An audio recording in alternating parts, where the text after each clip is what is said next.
my emotions get the best of me. This is a very, very difficult situation. We've been dealing with much, including the unfolding issues associated with the deaths, the identification of bodies, individuals who have not yet been identified, and new deaths that are coming in that are just absolutely heartbreaking. That I basically lost my focus, I'll say that. And I do apologize to our community for doing it, because the focus needs to be on the recovery efforts, as well as, unfortunately, helping the community members who've lost a loved one grieve as a result of this terrible, terrible situation. Too many individuals in our community have died, and unfortunately I'll be announcing additional ones very shortly. But I just want to say to the members of the community, I'm sorry. It's been a lot of work, it's been a lot of effort, a lot of hours, not a whole lot of sleep, and we need to focus on recovery and getting our community back to where it was and stronger than it can be. Last night I did call Mayor Brown to discuss this with him and texted him. We have not spoken, though I look forward to his call so that we can discuss these issues further. But to the community, I just want to say our focus needs to be on the recovery, and that includes myself. Focus needs to be there, as well as with regards to assisting the families grieve. Unfortunately, there are families in this community who still have not been able to identify where a loved one is. They're missing, and we do have still John Does. And eventually those family members are going to find out the worst news possible. And to those who've lost a loved one, once again, you have my deepest condolences and sympathies, and we stand with you at this tragic time of your life. And I just want to say to all of them, I apologize yesterday for losing my focus on what should be the recovery and helping you recover from this terrible, terrible situation and grieve and move forward. And for that, I do apologize. I do want to, unfortunately, move into fatalities because the Erie County Department of Health, the Erie County Department of Health Medical Examiner's Office confirmed 2 more deaths associated with the blizzard last night. There are additional bodies that have been received that are believed to be blizzard deaths, but they do need to have an autopsy and additional work done. As a result of these additional 2 deaths, 39 individuals have died in Erie County as a result of the blizzard. 3 were the result of a delayed EMS response. 17 were found outside. 4 were found in a car. 4 were the result of snow shoveling or snow blowing cardiac events, and 11 were found in a house. The location of the deaths of the 39, 31 were in the city of Buffalo, 7 were in Cheektowaga, and 1 is still unknown by our medical examiner's office. Very sadly, the last 13 deaths have all come from the city of Buffalo as more bodies are recovered. And I do have demographic data, which I've not spoken about before, but of the decedents, 18 were white, 20 were black, and 1 was Hispanic. And as I noted, there are still cases for the medical examiner's office to review, including some absolutely heartbreaking cases, some that a few of us have known about for more than 24 hours, including a 4-month-old who died on Christmas Day that the medical examiner's office is still trying to determine the death. We did have a good story yesterday. We were under the impression that a child had died in a drowning incident at a local hotel. I actually heard about this yesterday morning. The family was there because they were displaced from their home without power, and we were told that we would be expecting a younger child death with regard to a drowning at a hotel. That has not occurred because the child was saved. So, little victories, but this is a big one when you're talking about a child potentially dying in a hotel pool. So to the family out there, I just want to say, the families of the loved ones who've lost ones, once again, you have our deepest condolences and sympathies from the loss of someone that it means so much to you during this tragic, tragic monster blizzard. And we will hope that we can help you grieve and move forward during what is probably for many the worst situation they could ever imagine. Power has been restored to all Erie County residents. I want to thank the men and women of National Grid and NYSEG for the work that they did to do that. There were a lot of crews. They had joint task force crews with public works employees, especially from the city of Buffalo, to get to some of these locations. I saw pictures yesterday of the substations for National Grid that were literally frozen solid. They were covered with so much snow. Some of the items were heating, and the snow would turn to water, but it would eventually turn to ice. So thank you. Kudos go out to the NYSEG and National Grid crews, as well as all of the parties they brought in from across North America, because we know some people came in from Canada, to assist them with the restoration. Thank you. Potential flooding. Earlier today, we received a report from the National Weather Service about potential flooding. Thankfully, it appears that flooding will be minimal. There is possibilities of flooding, but it does not appear like it will be bad. And based on the report from the National Weather Service, Cazenovia Creek is expected to crest at 10 p.m. Saturday to 1 a.m. Sunday. Buffalo Creek is expected to crest at 7 p.m. Saturday to 7 a.m. Sunday. Tonawanda Creek is expected to crest late Sunday and Monday through Monday morning. It's always a late cresting creek. And Cayuga Creek is expected to crest tomorrow morning through Saturday morning. There is not an expectation of significant ice jams because there needs to be basically 4 inches of ice on the creeks for the jams to occur, and it appears that on most of these creeks, there's just not 4 inches of ice. So the water should be able to flow through it, even if the ice is on the top. It is a very, very, you watch it, you hope it doesn't get bad, but it appears from the National Weather Service estimates that it's going to be good. I'm going to bring up our Commissioner of Homeland Security and Emergency Services, Dan Neverth, to talk a little bit more about that and just some of the preparations that were put in place in case we do get flooding. Thanks, Mark. Good afternoon. Just to reiterate what we talked about yesterday, we have worked with our state partners. We have looped around with all of our municipalities with regards to what their potential needs might be. We've had a few requests for pre-positioning. We do, thanks to our partners from the state, have a significant stockpile that's at the ready at any given time for items such as pumps and hoses and generators that we might need. So those municipalities out there that have traditional flood areas that might have been concerned, every locality knows their issues better than most of us that are at the 50,000 foot level.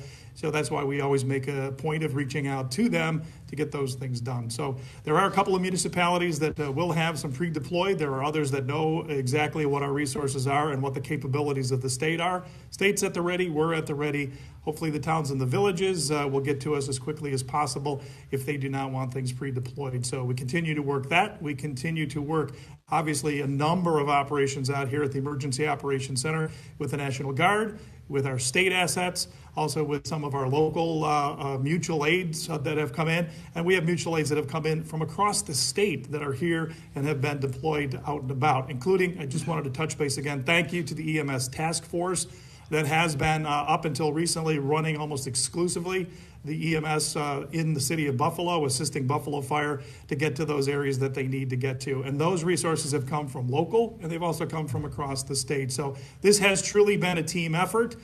We have a little slogan when people come here to work with us. We leave our badges that are on the sides of our shirts at the door.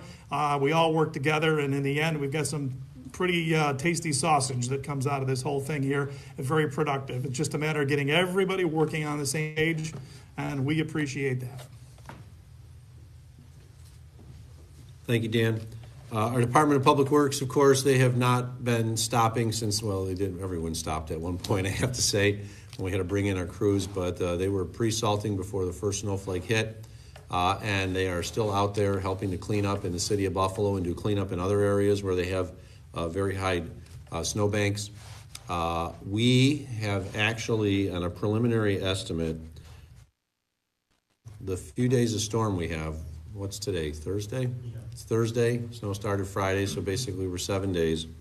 The preliminary estimate that Erie County has incurred $5 million worth of costs just on our independent county contractors that we hired to assist, of which $1 million of it was spent just yesterday alone, all in the city of Buffalo.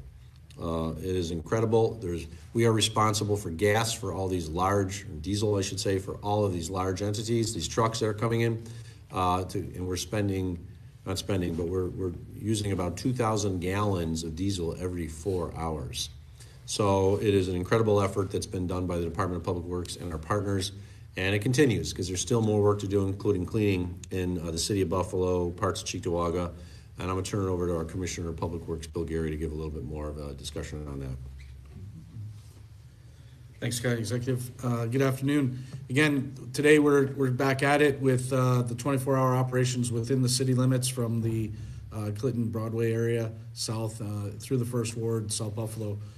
We have 72 loaders and 119 dump trucks down there, along with some National Guard assets helping us maintain a safe passage for not just the pedestrians and vehicles now that the travel ban's been lifted, but also for our contractors in that area.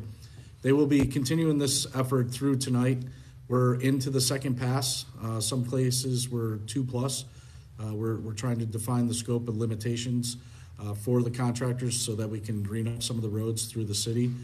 We've been in contact this morning, multiple phone calls with not just the Department of Public Works in the city, but also our contractors so that we're all on the same page. We did anticipate traffic being heavy today, so the operation has slowed down a little. But I think just a little background information on those 72 loaders and 119 dump trucks. We contract with Union Concrete and Bob and Gary Hill there, and Mike Salvador and his daughter Jenna through CATCO. They have almost 40 contractors working underneath them. Most of these are competitors, but through this whole event, it's been one force, one team, and it's no different than the Public Works and all the local municipalities, towns, cities, and villages, Lackawanna, Clarence, and Grand Island. Everybody's been a tremendous effort through this. There's been an outpouring of other mutual aid assets coming in from across the state, and they're within the city right now. And again, by tomorrow, hopefully with the warmer weathers, the slower melt, it's manageable. We're not really too concerned with any flooding, although some of our districts right now are doing some snow ditching, opening up drainage inlets so that this gradual melt will take place, and we're going to see some localized little ponding areas, but hopefully that's it, and everyone gets a good break this weekend, gets to enjoy the nice weather. Thank you, William. Towed vehicles, we are down to 40 vehicles in all of the county lots that you may see on our website at erie.gov/towed vehicles. There will come a point where if the vehicles are not picked up, we will have to take them out of those sites.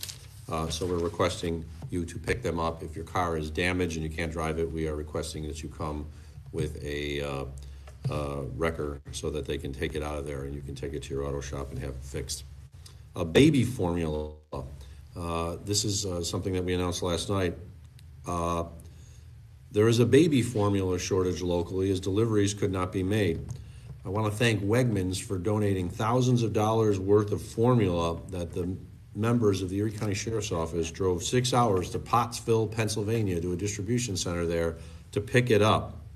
If you're in dire need of formula, just don't try to take some if you don't need it, but if you're in dire need of formula, please call our 716-858-SNOW number, S-N-O-W, that's 7669, to request some. So 716-858-SNOW. However, I want to note the SNOW number will shut down as of 7 p.m. tonight. So we put out a request earlier. We had a lot of requests. We had some calls come in. So if you need baby formula in a dire position, we have both dry and liquid as donated by Wegmans. Once again, thank you to the Wegmans family for doing that. Please call us at 716-858-SNOW to request some, which will be delivered by Erie County Sheriff's deputies. I want to turn it over to our Undersheriff William Cooley. Thank the Sheriff's Department as well as Chief Brian Brizzolero once again for all of their work, incredible work. I mean, everything from going to pick up baby formula in Pottsville, Pennsylvania, which is 6 hours away, to, of course, being on the roads during the height of the done it all. So thank you to the members of our Erie County Sheriff's Office and all law enforcement that have worked very hard during these days. With that, I turn it over to Undersheriff. Thank you, sir. Good afternoon. The immediacy of our response to this storm has passed, and we're going to continue to staff the EOC here as long as it's appropriate to do so. Our supervisors have done a good job down here of directing our workforce to ensure that things are getting done and getting done right. I want to express our condolences to everyone that was adversely affected by this storm, especially those who lost loved ones. It's extremely difficult, and you're in our thoughts and prayers. I also want to recognize the hard work of all the people that we teamed up with, all the essential workers that we teamed up with during this event. It's really been quite an experience, and it's been gratifying to work with all these hard-working men and women. And also the commitment that we've seen out of the Erie County Sheriff's personnel in the Jail Management Division, in the Dispatch Division, in our Police Services Division. It's inspiring. Our aviation unit is truly a regional asset, as they demonstrated again, going up and providing just excellent intelligence for everyone that's involved in this cleanup. Going forward, we're going to evaluate our actions and our equipment to see what was done well and where we can improve, and that's being done in earnest actually as we speak. Unfortunately, there are many tragic stories and some inspiring stories that are going to emanate from the storm, and in the end we get through it, and perhaps 2023 won't be as challenging as 2022. Thank you. Thank you, Undersheriff. We have to hope that 2023 is better than 2022. We started with still responding to COVID. We had the horrible, of course, mass shooting at the Tops on May 14th. We had, of course, a major snowstorm 4 or 5 weeks ago that dumped 7 feet of snow, and now this blizzard. We will begin reducing much of the non-snow removal response in the next 24 hours.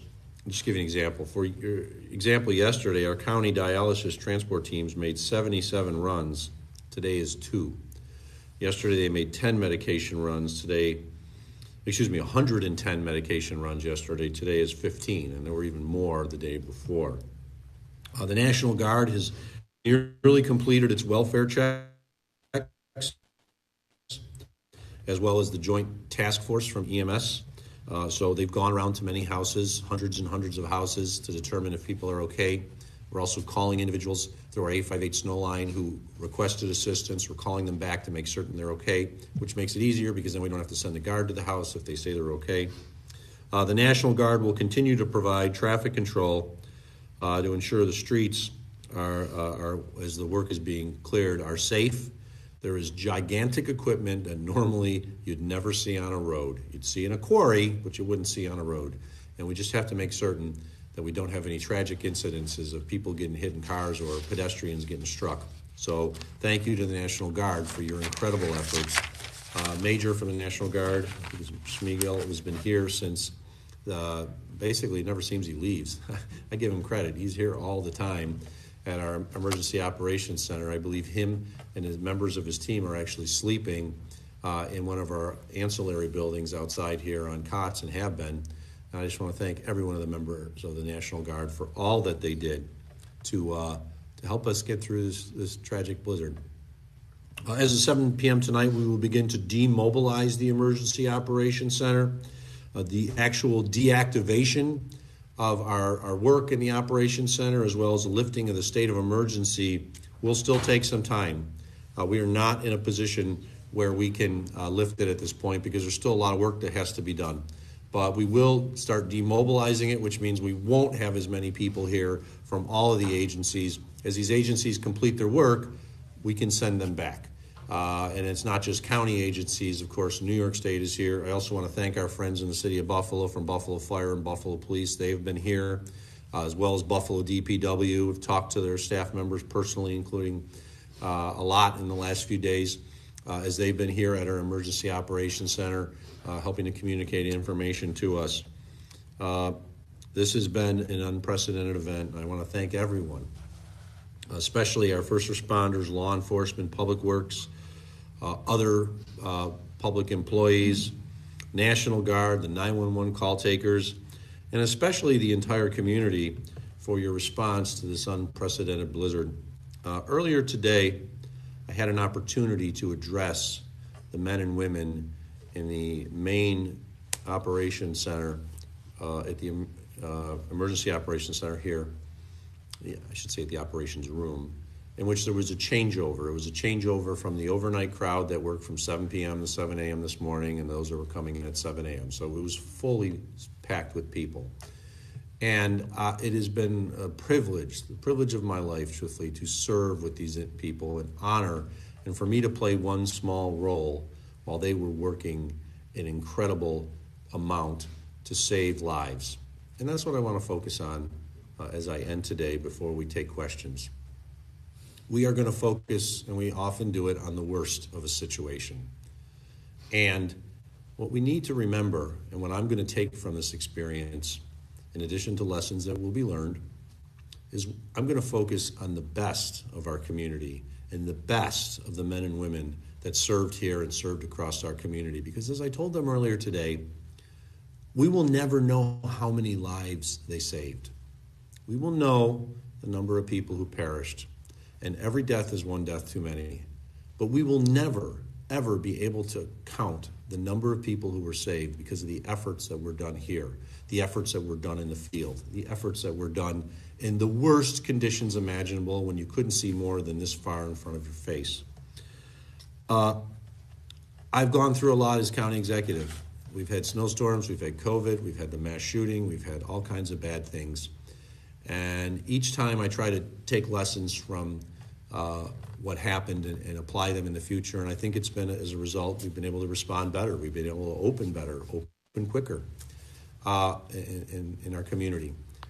But the one thing I will never forget, and I will always cherish, is the relationships I've been able to build with the men and women here and across our community when it was so difficult, whether it was a Zoom call or I was talking face to face and we were dealing with horrific issues and having to make difficult decisions. These people are the best of who we are. They represent the best of Buffalo, the best of Erie County, the best of New York State, because there's people that came from all over. And it has been the honor of my life to work alongside them, even if I served in one small role, because they saved lives. They made a difference. And as a result, we can move forward, hopefully, as a stronger community. With that, we're going to open it up to questions. If you have a question, please raise your hand. Because there's so many, we are going to have it controlled off-site so that you can be unmuted by our board. We're going to start with the Buffalo News and Aaron Bessiker. Aaron, you wait for them to unmute your phone. Let me make sure I got my volume up here. And then... Hey, can you hear me? Yeah, I can hear you, Aaron. Go ahead. All right, thanks for taking my question. I just wanted to clarify, earlier when you were doing the breakdown of the fatalities, I believe you said all 7 suburban deaths were in Cheektowaga. No. Did I say earlier. that? That's wrong. Okay. The 7 suburban deaths were, I wrote down Cheektowaga, and that's why I probably just read it that way. 7 deaths were a combination of Amherst, Williamsville, Cheektowaga, and Depew, with Williamsville being primarily in Amherst as the village. So that has not increased or changed in the last few days. There are 7 deaths, a combination of Amherst, the towns of Amherst and the town and Cheektowaga, and the villages of Williamsville and the village of Depew. Okay, thank you. You're welcome. We will go down to, I don't have my glasses, Jeff Preval from Channel 4. Actually, I do have my glasses. County Executive, can you hear me? I can. You can just speak a little louder, Jeffrey. Sure. Could you just clarify the situation here with the bills? You had indicated the other day that the team had requested a police escort, but then was denied one from their trip from Rochester. Can you clarify, because the bills are now saying that they never requested an escort? Could you just clarify this? Well, I will say this. They never requested one of me. I was informed that they were, but they never requested one from me. So I should have probably said yesterday they never requested one from me. I was told that it was, but I can't speak to that. If the person actually who told me that is not here. I just want to note, I know it's a big thing in people's minds, but right now we need to focus on recovery. We need to focus on helping these people grieve. When we think about what we went through as a community and helping those families grieve after the May 14th shooting, which was just the worst thing possible, and we're going to have double that triple that number of deaths probably when all is said and done.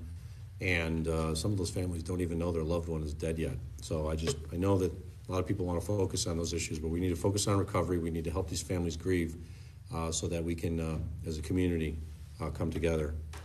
Tim Wanger, WBEN. I think it's Tim. Yes, it is. Thank you very much, Mark. You said a lot yesterday, and you've apologized for it today. You mentioned that the city wasn't present at the op center, and today you said they were. Can you just clarify? You've apologized, but what your intent was? What do are there things you intend to follow up on and do based on what you said? Tim, I believe that the mayor and I will have a conversation, and we'll go into greater detail about a lot of those issues that I just brought up. But I did want to apologize to the community because the focus needs to be on, and I wanted to apologize to the men and women in the Department of Public Works for the City of Buffalo who have been working their butts off in just terrible conditions. But I want people to understand that our focus is on recovery and moving forward. And the conversations I have with the mayor will be conversations between us, and we'll go from there. There's plenty of time for Monday morning quarterbacking. I shouldn't have done it. Simple as that. There's plenty of time for these discussions in the future. Right now, we need to focus on moving forward, and we can always be critical of others, and I need to be critical of myself for what I did yesterday. It was just wrong. It was inappropriate, and we will go forward and hopefully, as a result of this, provide a better overall response as a community. We stand ready, and I look forward to discussing this with the mayor. Spectrum News 1, Buffalo. Hello. So you mentioned that data is being collected from those calling the snow line so that guards don't need to go to their home for a check. Is there something that people who didn't have power should do to report that they're okay in order to allow National Guard to maybe focus on the homes that have a more urgent need? Well, anybody who contacted the 858 snow number will be contacted back. If you just lost power, you lost power for a shorter period of time, they're not going out to those homes. They're going to the worst areas that received, truthfully, had power lost even through yesterday, because power was not fully restored until basically last night. So I know they had done hundreds and hundreds of calls yesterday. They're back out there. I would not suggest calling because we'll get flooded. If we get flooded, every person who had a power outage called us, we would never be able to handle all those calls because there at one time there was more than 20,000 customers in Erie County that were without power for an extended period of at least 1 day, 2 or 3 days, around 20, and we'd never be able to handle that flow. So they are doing the welfare checks. They have been doing welfare checks. So the Sheriff's Office and others, the Buffalo PD, the EMS, they are doing welfare checks. But just because your power went out, please don't call. We are calling those that we felt were in the most we're calling everyone back that called 858 snow to make certain that they're okay, whether they were in a car, whether they were out of food. We want to just make certain that everyone's okay. If you were without power, the National Grid for the National Guard is doing that check. Kristen Moran. Hi there. I'm curious. So we have some people reaching out to us saying that they couldn't get into work, because of the storm or due to the storm, they still can't get into work. Because of that, they're not getting paid. Is there anything you guys have discussed or plan to discuss with either the State Department of Labor, Governor's Office regarding helping people with payments that they missed out, or does this really just come down to the employer and the employee? It is unfortunately an employer-employee issue. When FEMA does reimbursement, and we're going to seek reimbursement for the governments, it is only for the governmental response. It is not for private damage. It is not for private loss. I'll turn it over to our Commissioner of Homeland Security and Emergency Services, Dan Neverth, who can talk a little bit more about it. But I feel sorry for those who've lost wages, lost money that they probably needed more than ever at the holiday season. But unfortunately, the county, nor the state, nor the federal government reimburses for private sector and personal loss. Yeah, as we try and reclaim at least the public assistance, unfortunately, this was not a snowfall of record. So as the county executive and other elected officials have said, this is going to require teamwork and a full court press to change some of the rules that FEMA currently has, which essentially they say no dough for snow. Now the record, the snowfall of record was just about 5 weeks ago here in Western New York. So the snowfall of record, despite all of the tragedy and all of the additional costs that have been incurred, as well as all of the damages that we've yet to get out on the public side of things, to take a look at schools, roofs, everything else, buildings that might have been destroyed. Despite that, the fact that it falls 6, 7, or 8 inches short of the previous record should not be a disqualifier. So we're working that in addition to all of the things that are going on here, we're working that angle as well with our elected officials. Hopefully that will be changed. But as far as individuals, that unfortunately at this point, the Department of Labor might want to weigh in on that. But certainly at this point, that is between your business as well as between you and your business. So there's no avenue on that at this point. We'll look into it. We'll push those complaints if they're filed, but at this point, there's really not a whole lot that we can do. Thank you, Dan. We'll take 2 more questions. Those are the only 2 I have, and we have to go. Kevin Nias, you'll be unmuted. Yes, Kevin Nias with NBC News. We spoke to a resident who says on Friday the fire department came by his mother's home, and his mother, she relies on limited mobility oxygen supply, and her power was out. However, the fire department told her that they could not take her with her. We were wondering, why is the county not prepared in situations like this to transport people who have limited mobility issues like this woman? Well, Kevin, I can't speak of this particular situation other than to note the county does not actually run any fire department. I don't know if this is a Buffalo Fire Department. I don't know if this is a volunteer fire department outside of the city and the towns. There are full-time... Yes, this was in the city of Buffalo. Okay, well, I guess I would direct that question to the Buffalo Fire. I can't answer that question.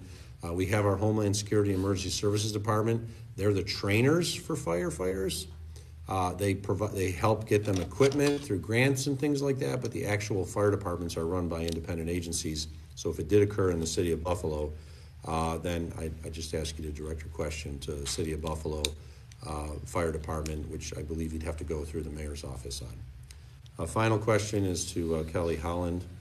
Kelly, Fox 29. Hey, Mark. Just wanted to touch base on financials. 2 once-in-a-generation storms, November, December.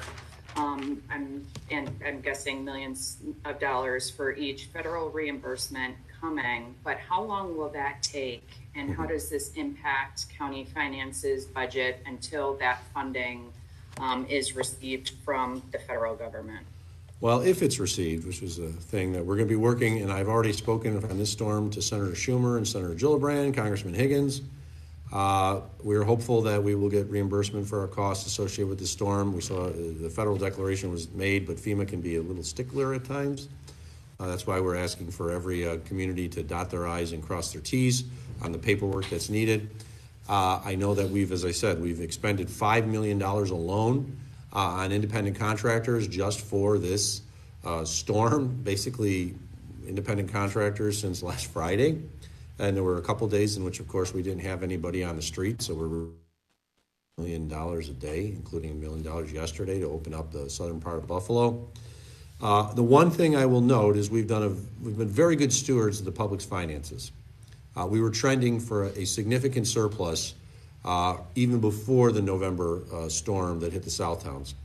And regardless of what the expense is between now and just the end of this year, we will have significant reserves from this year alone to cover it. So even if we didn't get FEMA reimbursement, we will still end up with a surplus this year. And so there's accounting methods that are put in place to ensure that money is like, we have as the county controllers, people know that the money that's spent between now and the rest of the year is 2022. The money that we spend in 2023, we actually can apply back to this event because it's 2022, so we can use our surplus that has risen throughout this year to cover the costs. I can guarantee the people of Erie County that not only will we end this year with a surplus, this will not have a negative ramification on our bottom line. It's important, but when you think about the grand scheme of things, it's the least important thing. The most important thing is our community moving forward and helping those 39 families that we're aware of, with unfortunately more that'll probably be coming, get through this tragic situation of losing a loved one. But we're fine on the finances. I've got a great team led by Budget Director Robert Keating in the budget office and others who've just done incredible work. And they've been working behind the scenes in other areas as well throughout this whole storm. So thank you to Budget Director Keating and his team for the great work they've done, so that even though we've had these two tremendous storms that have required us to expend millions and millions of unanticipated dollars, we're going to be fine going forward.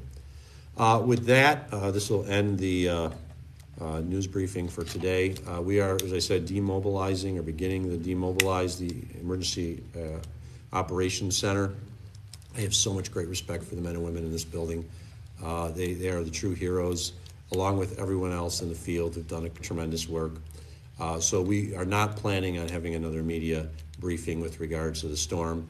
This will probably be my last day at the EOC, as I'll be back tomorrow at the Rath Building downtown, as the county government offices are now open, and my staff is out. Most of it is returned back downtown. So to everyone out there, thank you for all that you did to get us through this once in a generation, as they say. Hopefully it's once that we never see again. Storm, blizzard, the blizzard of 2022. And I really, really hope that we all have the best new year possible, and that 2023 brings us much joy and happiness after a very, very, very difficult 2022. Be safe and well to all.